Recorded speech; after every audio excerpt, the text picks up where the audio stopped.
Mathpati sir 1978 पासनं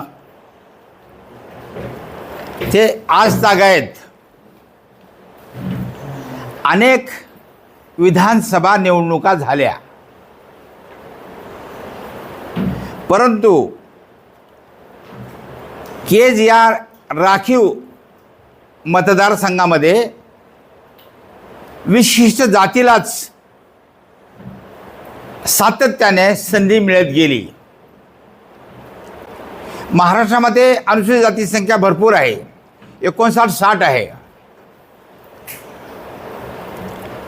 परंतु आणि त्यामध्ये